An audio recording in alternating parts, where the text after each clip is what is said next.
আপু, তুই পুকুর পাড়ে বসে এসব কি করছিস? নিজের আপন ছোট ভাইয়ের কণ্ঠস্বর কানে আসতেই আমার টনক নড়ে। আমি খানিক চমকে উঠে আমার ছোট ভাই আবরাজের দিকে তাকালাম। আমার ছোট আবরাজকে পুকুর পাড়ে দেখে আমি খানিক অবাক হলাম। আমি বুঝতে পারছি না যে আবরাজ হঠাৎ করে পুকুর পাড়ে কেন এসেছে। আমি আবরাজকে কিছুই বললাম না। আমি আমার মতো করে নিজের কাজ করছিলাম। আবরাজ আমাকে নিশ্চুপ দেখে আমার পাশে বসল আর আমাকে বলল, আপু, আমি কি তোকে সাহায্য করব? আমার আবরাজের কথাটা শুনে আবরাজকে বললাম, তুই আমাকে কিভাবে সাহায্য করবি? আবরাজ আমার কথাটা শুনে বলল, আপু, তোর সাথে কাজ করে তোকে সাহায্য করব। আমি আবরাজের কথাটা শুনে খানিক চিন্তায় পড়ে গেলাম। আবরাজ আমার সাথে কাজ করবে? আবরাজ অনেক ছোট, সে তো আমার সাথে কাজ করতে পারবে না। আমি আপন মনে অনেক কিছু চিন্তা করছি। আমি চিন্তা করা শেষে আবরাজকে কিছু বলতে যাব তার আগেই আবরাজ আমাকে, হ্যালো আমার কলিজার বন্ধুরা, কেমন আছো সবাই? বরাবরের মতো আজ ও তোমাদের মাঝে নতুন একটি ভিডিও নিয়ে আমি হাজির হয়েছি। আজ তোমাদের বলবো আমার নিজের আপন ছোট ভাইয়ের সাথে আমার জীবনের অসাধারণ একটি সত্যি গল্প। আমি শতভাগ সিওর হয়ে বলতে পারি আজকের ভিডিওটা দেখার পর তোমাদের ও জল আসবে। তাই তোমাদের অনুরোধ করছি সম্পূর্ণ ভিডিওটি দেখার। তো বেশি কথা না বলে চলো গল্প ফিরে যাই। আমি মিতু। আমার বয়স 25। আমি অবিবাহিত। আমি আমার বাবা মায়ের বড় সন্তান। আমার পরিবারে বাবা, মা, আমি ও এক ছোট ভাই আছে। আমার ছোট ভাইয়ের নাম আবরাজ। আবরাজের বয়স 17। সে এখন স্কুলে পড়াশোনা করে। আমরা মূলত গ্রামে থাকি। আমার বাবা একজন ব্যবসায়ী। গ্রামের হাটে আমাদের অনেকগুলো দোকান আছে। আমাদের গ্রামে মেয়েদেরকে খুব বেশি পড়াশোনা করার সুযোগ দেয় না। তাছাড়া অল্প বয়সে বিয়ে দেওয়ার প্রবণতাও খুব বেশি। যদিও আমার পরিবার এমন নয়। আমার বাবা মা আমাকে অনেক সাপোর্ট করে পড়াশোনার জন্য। আমি যেমন পরিবারের থেকে সাপোর্ট পাই, এমনভাবে সাপোর্ট হয়তো খুব একটা মেয়ে পায় না। আমিও মন দিয়ে পড়াশোনা করি, যেই কারণে আমার পরিবারের থেকে কখনো বিয়ে দেওয়ার বিষয় খুব একটা কথা আমার কানে আসেনি। আমি আমার মতোই পড়াশোনা করতে থাকি। আমার ছোট ভাই আবরাজ অনেক বেশি দুষ্টু। সে সব সময় দুষ্টুমি করতে থাকে। আমাদের বাবা মা কখনো আমাদের দুই ভাই বোনকে আলাদা নজরে দেখেনি। আমার বাবা যদিও ব্যবসার কাজে বাড়ির বাহিরে থাকতেন, তবে মা তো সারা দিন বাড়িতেই থাকতেন। মা আবরাজের এই সব দুষ্টুমি করা দেখে আবরাজকে অনেক বকতেন। মায়ের বকা খেয়েও আবরাজের দুষ্টুমি করা বন্ধ হলো না। আবরাজ আমাকে বরাবর অনেক সম্মান ও শ্রদ্ধা করত। আমিও আবরাজকে নিজের ছোট ভাই হিসেবে অনেক স্নেহ করতাম। আবরাজ আমার মায়ের কথা যতটা না মানত, তার থেকে বেশি সে আমার কথা মানত। আমার জীবনে অন্য কোনো ঝামেলা ছিল না। সবকিছু বিধাতার আশীর্বাদে বেশ ভালোই চলছিল। আমি প্রতিদিনের মতো আজ ও কলেজ থেকে বাড়ি ফিরছি। কলেজ থেকে আমার বাড়ির দূরত্ব খুব বেশি নয়। আমি কলেজ থেকে বাড়ি ফেরার পথে আমাদের পাড়ার নিতিন দাদা আমার পথ আটকে দাঁড়ালো আর আমার সামনে এসে দাঁড়িয়ে আমাকে বলল, মিতু, তোর ছোট ভাই আবরাজ কোথায়? আমি নিতিন দাদাকে আবরাজের খোঁজ করতে দেখে খানিক অবাক হলাম। আমি নিতিন দাদাকে জিজ্ঞেস করলাম, কেন দাদা? আবরাজকে হঠাৎ করে কেন খুঁজতেছেন আপনি? নিতিন দাদা আমার প্রশ্নের জবাবে বলল, তোর ছোট ভাই আবরাজ আমার থেকে 500 টাকা ধার হিসেবে নিয়েছে, যেই টাকা এখনো পরিশোধ করতে পারেনি। আর টাকা নেয়ার পর থেকে তো আমার সাথে দেখা ও করেনি সে। এই কারণেই ওকে খুঁজতেছি। আমি নিতিন দাদার কথাটা শুনে ভারী অবাক হলাম।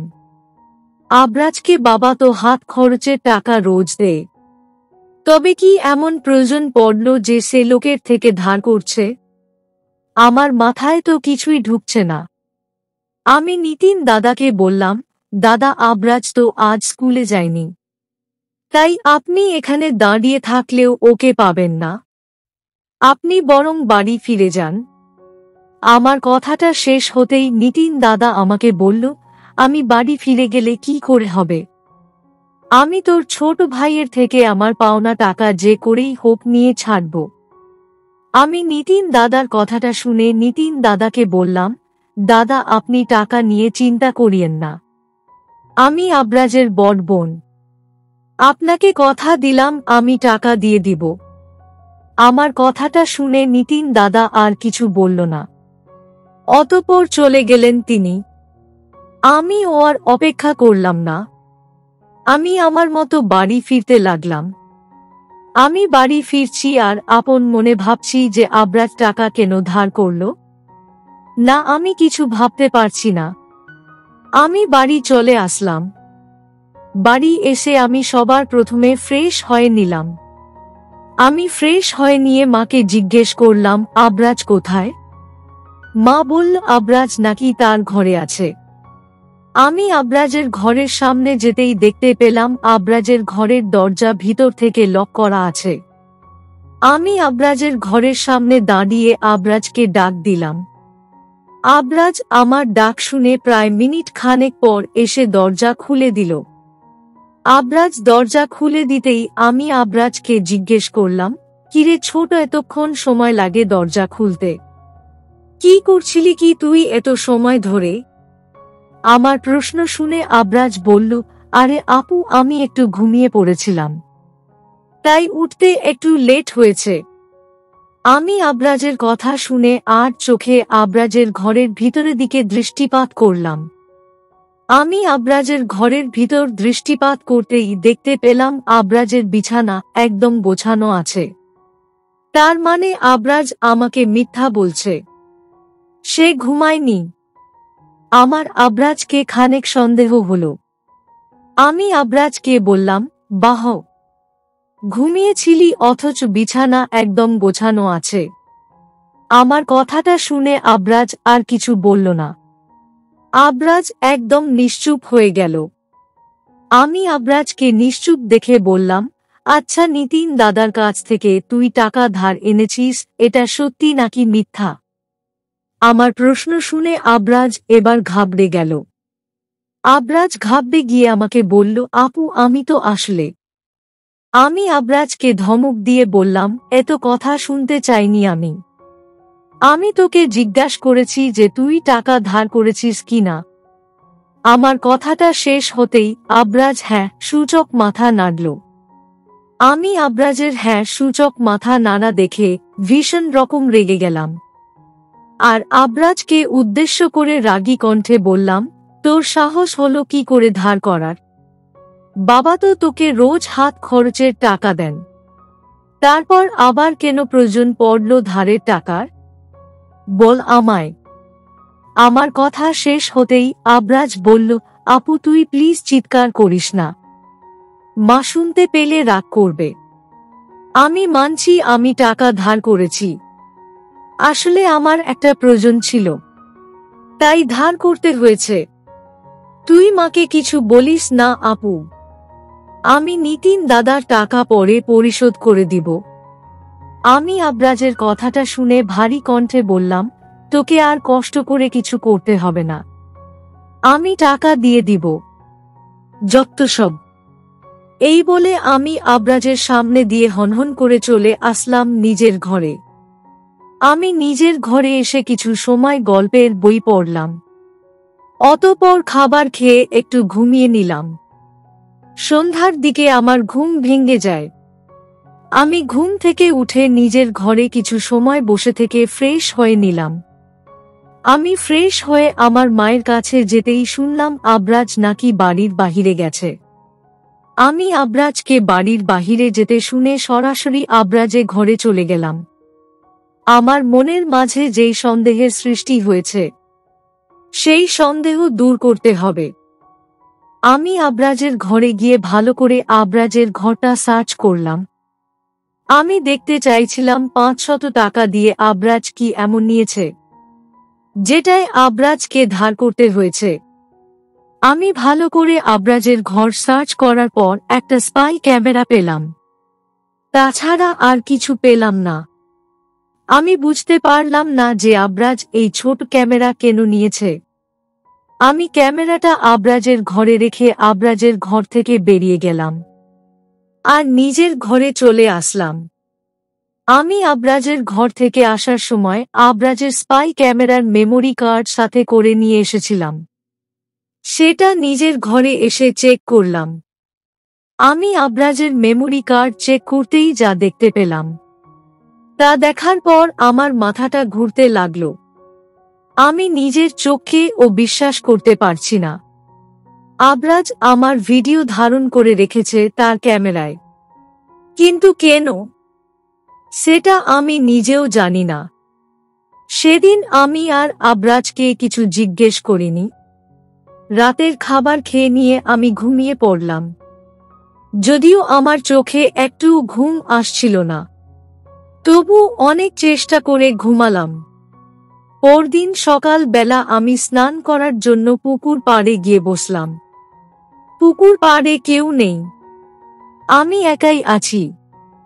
আমি কিছু সময় ঠাই নিশ্চুপ হয়ে বসে থাকার পর আমার মাথায় একটা বুদ্ধি আসলো। আমি বসে না থেকে আমাদের পুকুর পাড়ে বসে কাজ করতে লাগলাম। আমার মনটা গতকাল থেকে কেমন যেন উতলা হয়ে আছে, ভীষণ অস্বস্তি ও লাগছিল। আমি কাজ করলে আমার মন ভালো থাকে, আমার কোনো চিন্তা তখন কাজ করে না মাথায়। আমি নিজের ভাবনা মতো কাজ করতে লাগলাম। কাজ করলে মন ভালো থাকে। আমি কিছু সময় হাতের কাজ করে নিতেই আচমকা আমার কানে ভেসে আসলো আমার আপন ছোট ভাই আবরাজের কণ্ঠস্বর। আবরাজ আমাকে উদ্দেশ্য করে বলছে, আপু তুই পুকুর পাড়ে বসে এসব কি করছিস? নিজের আপন ছোট ভাইয়ের কণ্ঠস্বর কানে আসতেই আমার টনক নড়ে।